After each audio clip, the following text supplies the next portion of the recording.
بسم الله الرحمن الرحيم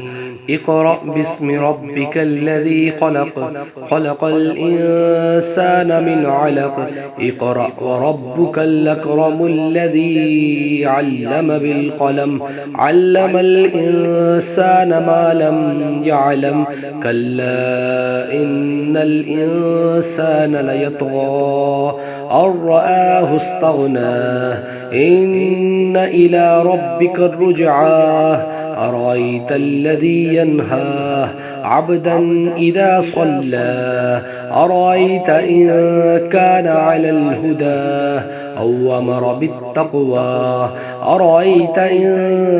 كذب وتولى ألم يعلم بأن الله يرى كلا لئن لم ينته لنسفعا بالناصية ناسية كاذبة خاطئة فليدع نادية سندع الزبانية كلا لا تطيعه واسجد واقترب صدق الله العظيم.